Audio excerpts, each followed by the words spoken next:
कक्षा 11वीं और 12वीं के विद्यार्थियों को आपकी कक्षा में आपको मैं स्वागत जनाता हूँ। बच्चों,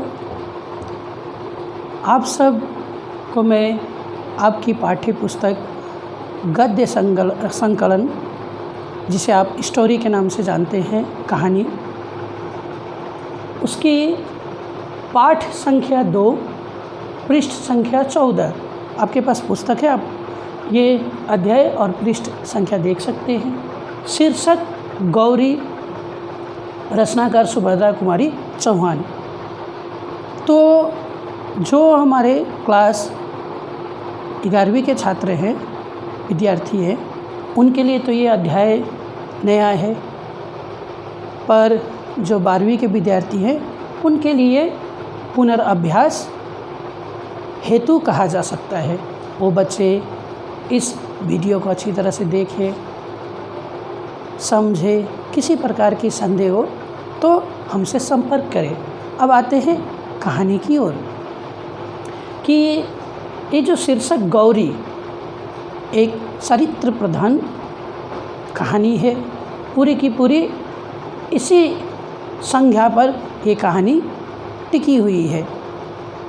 अब इस कहानी के जो पात्र हैं, जिसमें राधा कृष्ण गौरी के पिता हैं, कुंती माँ, गौरी स्वयं गौरी, और सीताराम एक ऐसा देशभक्त सादगी पसंद व्यक्ति जो इस कहानी में भी एक मुख्य भूमिका अदा करते हैं।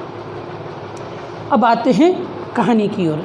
राधा कृष्ण एक समझदार व्यक्ति हैं, पर उनकी चिंता का कारण रहता है उनकी इकलौती लड़की, और वो विवाह को लेकर चिंतित रहते कि मेरी लड़की तो सुंदर है, समझदार है, सुशील है, इसके लिए उपयुक्त वर मैं कैसे तलाशूँगा। इसी उम्मीद से हर दिन वो कोई ना कोई नया रिश्ता ढूंढने के लिए जाते हैं, पर उदास मन से वापस लौटते हैं।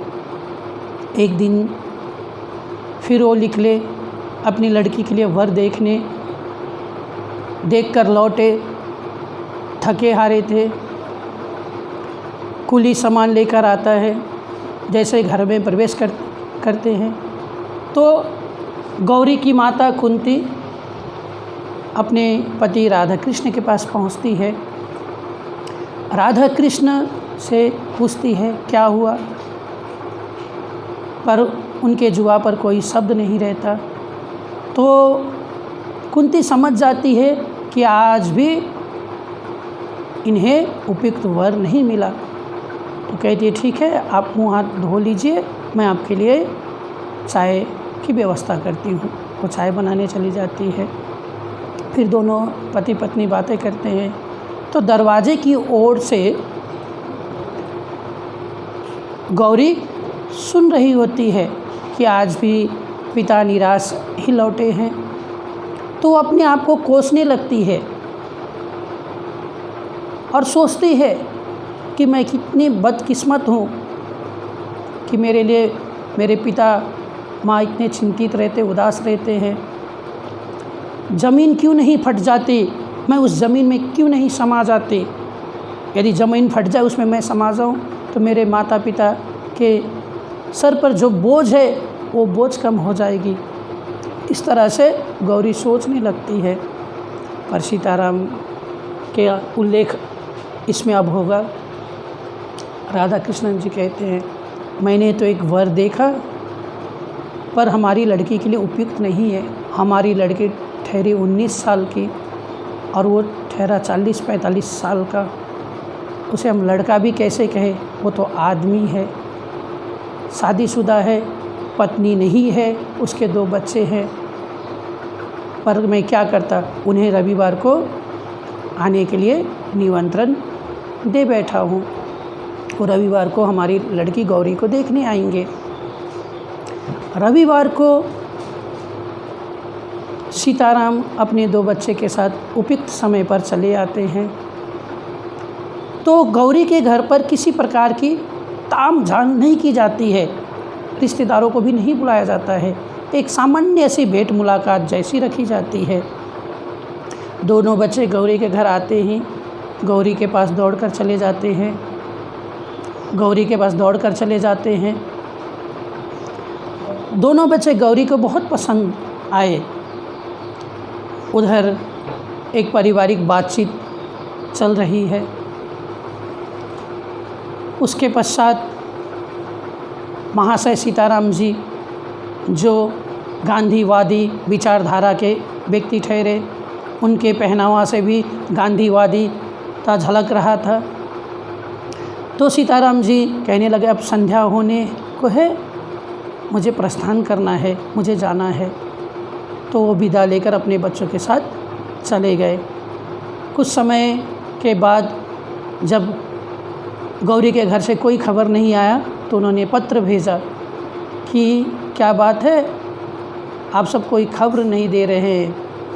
तो इसी दौरान राधा कृष्ण को अपनी लड़की के लिए उपयुक्त वर मिल जाता है, नौकरी वाला, इसलिए वो खबर नहीं कर रहे थे। तो इन्होंने एक बहाना किया कि आपकी जन्म पत्रिका भेजिए, क्योंकि हमें अपनी लड़की की जन्म पत्रिका आपके जन्म पत्रिका से मिलाना है। सीताराम जी समझ जाते हैं कि ये तो एक बहाना कर रहे हैं, वो शादी तो करना ही नहीं चाहते। पर सीताराम जी सच्चे देशभक्त, सादगी पसंद व्यक्ति, वो अपने देश के प्रति मर मिटने वालों में से थे। तो अंग्रेज़ों का उसी समय जुल्म बढ़ता जा रहा था, तो इनसे रहा नहीं गया, उनका इन्होंने विरोध जताना शुरू कर दिया। तो इन्हें अंग्रेज़ सिपाहियों ने पकड़कर जेल में कैद कर दिया। तो ये सब खबरें अखबारों में छपने लगी और इसी से गौरी को भी पता चल गया कि सीताराम जी को जेल में डाल दिया गया है।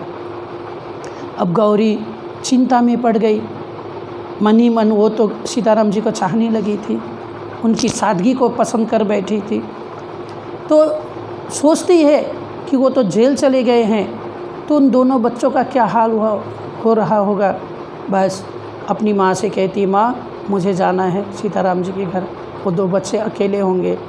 बस सीताराम जी के घर चली जाती है। सीताराम जी जेल में चिंतित है, परेशान है कि मेरे दोनों बच्चों का क्या हो रहा होगा, कौन देख रहा होगा उनको।